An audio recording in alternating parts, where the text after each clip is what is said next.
대장동 항소 포기 사태의 여파가 여러 갈래로 번지고 있습니다. 먼저 대장동 민간업자들 가운데는 남욱 변호사가 법원이 묶어놓은 500억 원대 자산을 풀어달라 나섰고요. 검찰 내부는 뒤숭숭합니다.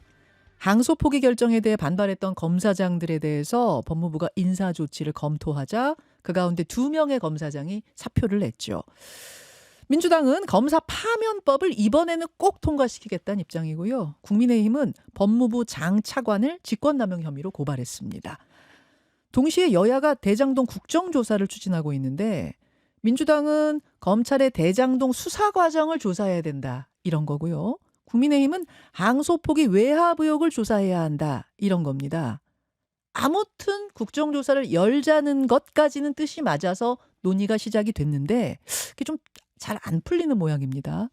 자세한 이야기 오늘은 국민의힘 신동욱 최고위원과 이야기 나눠보죠. 신 의원님 어서 오십시오. 네, 안녕하세요. 오늘 예정된 주제는 아닙니다만 그 론스타 소송 어제 저녁에 소식은 큰 들었습니다. 소식이 내용은 나서. 제가 자세히 모르고 지난 정부에서 이제 그 한동훈 장관이 주도를 해서 소송을 한 것만 알고 있고 뭐 내용을 제가 정확히 잘 모르는데 어쨌든 첫 번째는 굉장히 반가운 소식이고요. 이게 긴 시간 동안 이루어져 왔던 것이고 여러 정부를 거쳐온 것이기 때문에 뭐 우리 정부가 잘했다, 과거 정부가 잘못했다 이런 논쟁보다는 그래도 끈질기게 소송해서 이겼으니까 국민분들이 함께 좋아해야 할 일이다. 저는 그렇게 생각합니다. 맞습니다. 정말 오랜만에 반가운 소식. 그렇습니다. 전부승소. 참 어렵거든요. 국제소송에서 이기는 게 어렵고 법률적으로 론스타 같은 데는 굉장히 강력한 돈도 많고 또 그런 걸 전문으로 하는 곳이기 때문에 이기기가 참 어려운 것인데 뭐 어쨌든 잘 됐다고 생각을 합니다. 그렇죠. 그런데 이제 대장동 이야기로 넘어가 보자면 좀 골이 지끈지끈한 상황입니다. 우선 국민의힘이 정성호 법무부 장관을 직권남용 혐의로 고발하셨어요.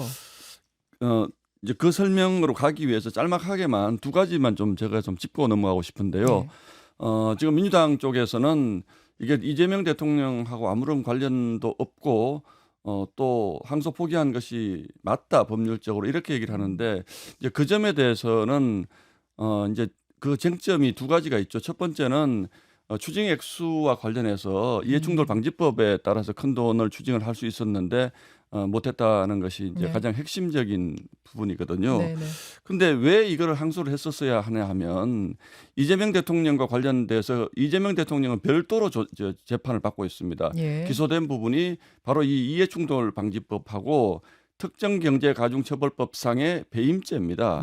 이 두 개로 이재명 대통령이 기소가 됐는데 공교롭게도 이 두 개가 이 1심 재판에서 다 무죄가 났어요. 그러니까 민주당 입장에서는 여기서 끝나기를 바라는 거죠. 그러면 지금 배임죄 폐지 논의가 있기 때문에 이재명 대통령으로서는 배임죄만 폐지되면 그래서 면소가 되면 본인 재판 대장동 관련된 본인 재판이 사라지는 겁니다. 그렇기 때문에 이건 항소를 해서 어쨌든 다퉈봤어야 되는 내용이라 생각하고 두 번째 외압이 있었느냐 없었느냐 실제적으로 이게 외압이 있었느냐 없었느냐는 좀 밝혀져야 될 부분이지만 적어도 정성호 법무부 장관이 이거 항소해서는 안 된다라고 생각했으면 깔끔하게 서류로 수사지휘권 발동하셨으면 되는 겁니다. 서면으로 수사지휘권 발동해서 적어도 외압 의혹은 없었어야 된다고 그거는 외압이 아니잖아요. 법적으로 보장된 권한이니까 그렇게 하고 그게 적절치 않다고 생각했으면 사표 냈으면 되는 겁니다. 과거에 천정배 장관이 기억하시겠습니다만 강정구 교수 사건 때 그렇게 했어요. 그렇게 했으면 됐는데 왜 그러면 수사지휘권을 발동을 못했느냐. 왜라고 생각하세요? 이재명 대통령과 관련이 돼 있기 때문에 수사지휘권을 발동을 못하고 어물쩍 해보려고 했던 거예요. 그래서 신중하게 해라 그랬다가 또 이준수 장관은 어제 저녁 보도를 보면 수차례 전화를 했다 그럽니다. 그 차관은 수차례 전화했고 떳떳하면 정성호 장관이 직접 노만석 대행한테 이거 수사지휘권 발동할 테니까 하지 말아라고 얘기하고 본인이 책임졌으면 되는 겁니다. 그런데 왜 안 했겠습니까? 그렇게 되면 이재명 대통령이 관련됐다는 걸 사실상 시인하는 것이기 때문에 어물쩍한 것이고 아마 그 점에서 질문을 주신 것 같은데 직권남용 맞습니다. 그래서 어제 제가 질문 드렸을 때 박범계 전 법무부 장관 박범계 의원은 뭐라고 하셨냐면 평소 법무부 장관하고 검찰총장 간의 대화가 얼마나 많이 이루어지는데 신중히 판단하라는 말 정도는 일상에서 충분히 나눌 수 있는 말이지 그게 결코 압력이나 뭐 간접적인 수사 지휘가 아니다. 이런 취지로 말씀하시더라고요. 민주당의 그런 주장들이 저는 국민을 우롱하는 발언들입니다. 이게 얼마나 중요한 사건입니까? 이 대장동이라는 것은 대한민국을 흔들었던 사건이고 예. 지금도 앞으로 이재명 정권의 운명과도 밀접한 관련이 있는 대단히 중요한 사건이에요. 이게 그냥 평상시 보통의 사건을 얘기하듯이 신중하게 얘기하라고 할 수 있는 사건입니까? 그리고 실질적으로 이게 문제가 됐을 때 네. 용산 대통령실 조상호 비서관이 여기도 나왔었나요? 움직였습니다, 실제로. 그런 것들을 보면 이 대장동 사건이 가지고 있는 국민적 관심사를 생각을 하면 네. 이게 평소에 일반 사건을 얘기하듯이 신중하게 하세요. 신중하게 하세요. 이거는 다른 겁니다. 초대형 이 개발 비리고 그럼요. 온 국민의 관심이 있는 사건이기 온 때문에 국민이 그렇다 이렇게 말씀. 문제가 있는데 박범계 장관님이 그렇게 표현하시면 국민을 우롱하는 거죠. 그 항소를 안 하는 게 맞았다라는 근거로 박범계 의원은 이런 말씀도 어제 하셨어요. 700쪽이 넘는 1심 판결문을 보면 고개가 숙여질 정도로 엄중하게 잘한 판결이다. 따라서 항소로 다시 그 판을 여는 건 이거는 정의에 합당하지 않다. 이 부분은 어떻게 생각하십니까? 박범계 의원님 다운 표현인데 저도 700쪽을 다 보진 않았습니다만 주요 장면만 보면요. 예. 뭐 거기에 수뇌부라고 표현한 부분도 400번 이상 나오고 이재명 대통령을 직접 언급한 대목도 300번 이상이 나옵니다. 그런데 그게 뭘 잘했다는 거죠? 제가 보기에 잘했다고 하는 것은 이재명 대통령의 재판과 직접적으로 관련이 있는 이해충돌 방지법 무죄 선고한 거, 특경법상의 배임죄 무죄 선고한 거, 이 부분을 잘했다라고 지금 표현을 하는 거예요. 근데 저희는 저희가 사법부의 판단에 대해서 뭐 하나하나 따지지 않지만 1심 재판부가 너무 쉽게 판단했다고 생각을 합니다. 그게 일반적인 국민의 정서고요. 그렇기 때문에 3심제가 있는 것 아니겠습니까? 항소했어야 되는 거죠. 예. 그래서 당연히 항소해서 다시 다퉜어야 됐다는 말씀이신데. 그러니까 민주당의 입장과 맞는 판결을 해주면 너무 잘한 판결이기 때문에 항소도 하지 말고 대법원도 가지 말으라는 논리가 그거야말로 또한 국민을 우롱하시는 표현이죠. 예. 제가 갑자기 궁금해서 좀 질문드리는데 왜 남욱 변호사가 풀어달라고 요청한 동결 자산 있잖아요. 예. 그러니까 역삼동 땅하고 청담동 빌딩하고 해가지고 한 500억 원 이상의 매물이라고 하는데 예. 항소를 검찰이 포기한 상황에서는 그 풀어달라는 요청을 거절할 수 있는 방법이 하나도 없어요? 없죠. 저희가 알기로는 없는데 그래서 어제 이제 저희 당이 대장동 불법 수입 특별 환수법을 발의를 했습니다. 그건 뭔가요? 그래서 대장동과 관련된 예. 불법 수입이 이렇게 재판이 진행되고 나면 예. 남욱 변호사 문제도 그렇고 환수를 못 하잖아요. 소급을 못 하니까. 남욱 변호사는 추징금 0원입니다. 0원입니다. 네. 그래서 이거를 법을 만들어서 소급해서 추징할 수 있게 하는 특별법을 발의를 했는데 제가 어젯밤에도 다른 토론에 나가서 민주당 의원님께 그렇게 역제안을 드렸습니다. 이게 국민들의 재산을 보호한다는 것에도 적어도 민주당이 동의한다면 이 특별법에 동의해 주셨으면 좋겠다. 왜냐하면 이 남욱 변호사나 이런 분들이 지금 1심 재판이 그러면 이분들이 하나도 추징할 수 없게 만든 이게 고개가 숙여질 정도로 잘한 선고다. 이렇게 표현하면 왜 민주당은 이재명 대통령하고도 아무 관계도 없는 것에 대해서 김만배 남욱 일당의 이익을 대변하는 듯한 발언을 계속 하시냐는 거죠. 저희가 불법적으로 개인의 재산을 뺏자는 게 아니지 않습니까? 적어도 사법부에 물어볼 것은 그 과정은 끝까지 거치고 나서 그래도 안 되겠다 그러면 그건 어쩔 수 없는 것이지만 중도에 그것을 포기하는 것은 이해할 수 없지 않습니까? 왜 민주당이 김만배 씨의 재산을 지켜야 되고 남욱 변호사의 재산을 지키는데 민주당이 이렇게 열심인지 저희는 도무지 이해할 수가 없다는 거예요. 예. 마지막까지 3심까지도 갔는데도 이거 추징금 0원이 맞다라고 나오면 그때는 뭐 모르겠다. 그때는 그렇게 존중해야 되지만 존중해야죠. 왜 1심을 하고 그치느냐? 왜 그 추징금 못 걷는다고 하느냐? 이거는 국민들이 이해하기 어려우실 거다 말씀. 예. 아무튼 국민의힘은 그 항소 포기 외압 의혹을 조사하자는 거고 민주당은 대장동 수사 과정을 다시 한번 좀 들여다보자는 거고 양당 모두 국회에서 국정조사하자는 데까지는 공감대를 이룬 것 같습니다. 그래서 논의가 시작이 됐는데 신 의원님 네. 대장동 수사 과정부터 이번 항소 포기 외압 의혹까지 다 다루자라는 것까진 합의가 된 거예요? 그러니까 대상은 합의가 된 거예요? 범위는 합의가 된 거예요? 일단 핵심적으로 두는 부분은 다르지만 예. 저는 그 부분에서 저희 당이 못 받을 것이 없다라고 생각을 하고 있습니다. 아, 다만 수사 과정도 수사 과정에 대해서도 못 받을 것이 없다고 생각을 하는데 예, 예. 다만 민주당에서 무슨 주장을 하고 있느냐. 특위위원장을 우리가 가지겠다. 일단 특위를 꾸리느냐, 그러니까 주체를 이 예, 국정조사 예. 주체를 특위로 하느냐, 그냥 법사위에서 하느냐, 요것도 지금 요것도 쟁점인데요. 얘기가 안 됐죠. 제일 중요한 것이 예. 민주당이 법사위를 주장하는 이유는 법사위는 숫자상으로 일방적으로 민주당에 유리하게 구성이 되어 있습니다. 그리고 잘 보신 것처럼 추미애 위원장이 버티고 있어요. 그러면 거기에서 증인을 채택을 할 때 네. 아무리 합의를 하더라도 저희 당이 핵심적으로 주장하는 외압 의혹을 밝힐 증인들을 불렀을 때 지금 저희가 법사위를 하면서 추미애 위원장이 저희가 원하는 증인을 한 번도 불러준 적이 없어요. 그래요. 그러니까 추미애 위원장 보고 막아라라는 뜻인데 그리고 본인들이 원하는 증인들만 부르겠다는 거죠. 그런 특위를 할 수는 없지 않습니까? 어허. 그래서 적어도 저희는 특위는 공정하게 구성이 돼야 되고 또 특위위원장은 여야가 번갈아 가면서 맡아왔거든요. 제가 듣기로는 이번에 저희 당에서 위원장을 맡아야 하는 차례인데 이런 과거의 합의 정신을 존중해서 적어도 국민들이 보시기에도 저 특위 자체는 그래도 공정하게 구성되어 있구나라는 신뢰를 줄 수 있는 특위를 구성하자는 게 저희 당의 입장입니다. 예. 민주당에서는 이 부분이 이견이 좁혀지지 않으면 그냥 민주당 단독으로 국정조사를 할 생각이다. 밀고 갈 그러니까 생각. 저희 당의 입장 반영하지 않고 법사위에서 하겠다. 법사위에서 하겠다라는 뜻인데 예. 저는 뭐 이 부분은 저희가 받을 수 없는 부분이고 그렇습니까? 그러나 뭐 개인적으로는 어떤 형태가 됐든 국정조사 해야 한다라는 입장을 가지고 있기 때문에 민주당이 궁금한 거 있고 민주당이 조사하고 싶은 거 있으면 다 조사해도 좋다.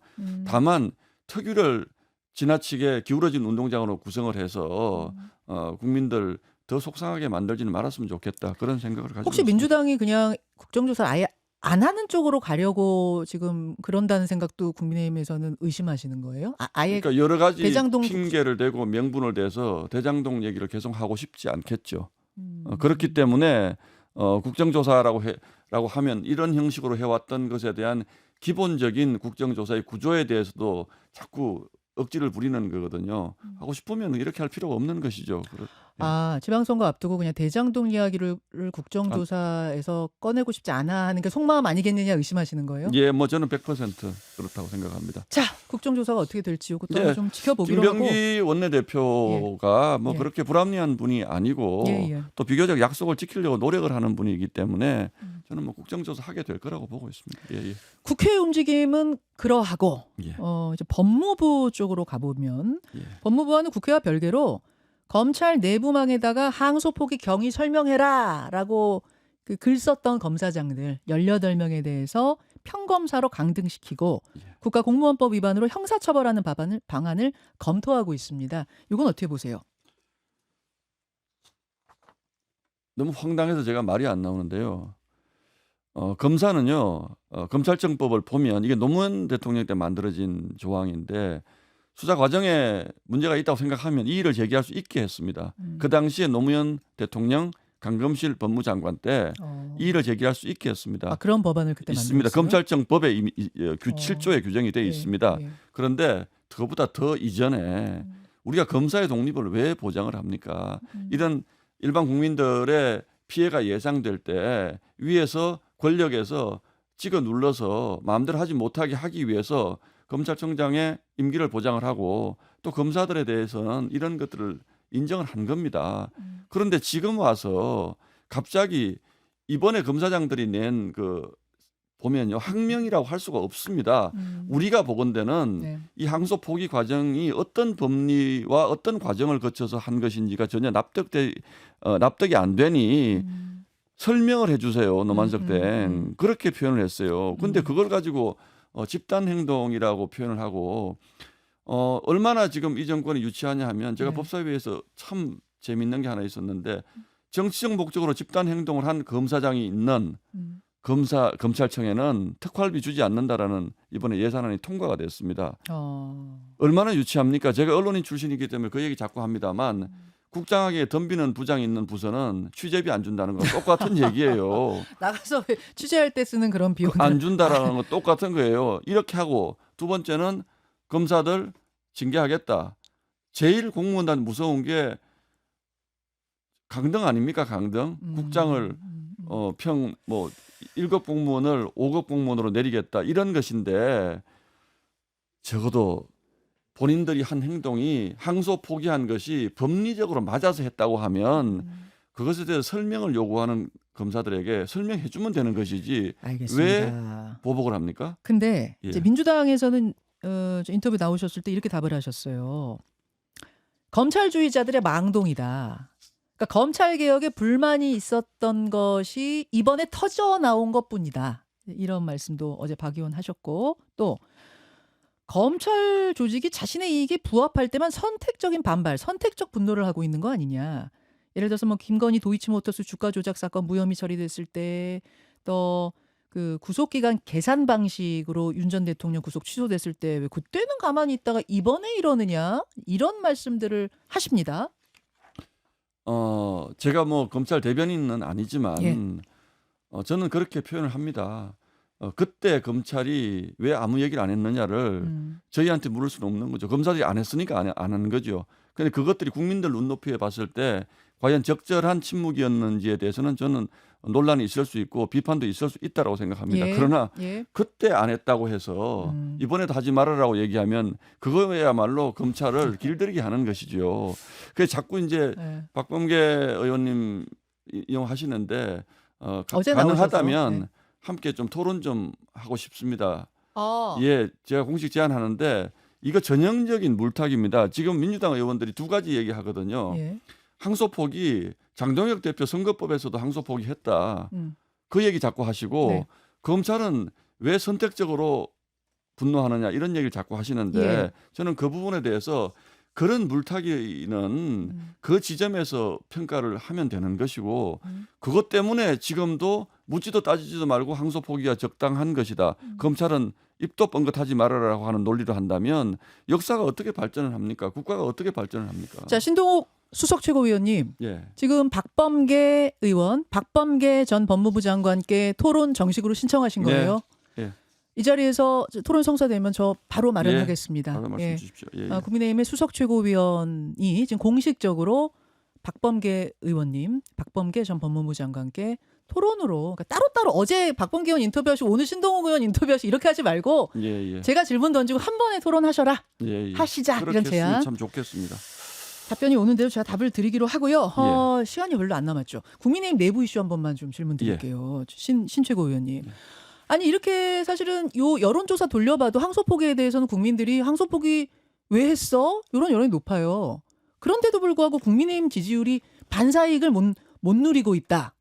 이거 어떻게 생각하십니까? 근데 오랫동안 경험을 보면요. 네. 정권이 바뀌었는데 6개월 만에 야당의 반사이익을 기대하는 것 자체가 저는 좀 무리한 기대라고 생각을 하고요. 저희가 더 열심히 할 겁니다. 그래서 앞으로 저희 당이 신뢰를 얻을 수 있도록 노력을 할 텐데 아직 저희 당에 해결하지 못한 문제들이 여러 가지가 있습니다. 이를테면 계엄에 관련된 1주년이 곧 다가오니까 네. 그 문제도 있을 수 있고 또 하나 저희 당 내부적으로 저희 당 지지자분들이 보기에는 아직도 뭐 내부 갈등이라 그럴까 이런 부분들이 완전히 수습되지 못하고 있는 부분들. 그 당원 게시판 문제를 지금 말씀하시는 것 같은데 그거 혹시 지방선거 전에 조사하세요? 제가 조사하는지는 모르겠습니다. 해야 된다고 보세요? 저는 조사라는 표현보다는 어쨌든 우리 당내 분란의 장기적인 요인으로 작용하는 것이기 때문에 네. 어떤 형태로든 정리를 하고 가는 것이 맞다라고 저는 생각을 합니다. 예. 그런 것 때문에 아직은 반사이익, 뭔가 지지율이 오르는 걸 기대하기 좀 어려운 상황, 환경이 아니냐는 말씀이신데. 숫자는 냉정한 것이니까요. 국민들이 그렇게 판단을 하는 거죠. 국민의힘이 아직 정신 덜 차렸다라고 판단하는 부분이 분명히 있기 때문에 그 부분을 뭐 저희가 언론을 탓하거나 국민을 탓할 건 아니고 저희가 국민분들이 신뢰를 줄 수 있게 앞으로 노력을 하는데 근데 최근에 지금 그걸 묻는 것은 너무 빠른 것 같다는 생각이 듭니다. 그 말씀도 뭐 이해되고요. 다만 이제 최근에 어떤 일이 있었냐면 미디어 대변인 박민영 대변인이 한 유튜브 방송에서 자당의 김예지 의원을 언급하면서 눈 불편한 것 빼고는 기득권 아니냐. 뭐 이런 장애인 비하, 여성 비하 발언들을 했고 또 옆에 진행자가 이야기하는데 뭐 이렇게 뭐 호응한다든지 이런 것들 때문에 논란이 있었습니다. 장애인 비하의 의도가 있었다면 잘못된 것이고요. 제가 그 부분 들어봤는데 네. 진행자도 그렇게 반응하는 것은 저는 부적절했던 것이라고 봅니다. 예. 그런데 다만 박민영 대변인을 발언의 취지는 아까 말씀드린 저희 당내 문제하고 연결이 돼 있기 때문에 김혜지 의원에 대해서는 저도 할 말이 있습니다. 첫 번째는 그분이 뭐 어떤 경위로 2번 연속 그 비례대표가 됐는지 그거는 네. 제가 알 길이 없습니다만 30초. 예, 그러나 적어도 김현정의 뉴스쇼는 시청자 여러분의 참여를 기다립니다. 구독과 좋아요, 댓글 잊지 않으셨죠? 알림 설정을 해두시면 평일 아침 7시 10분 실시간 라이브도 참여하실 수 있습니다.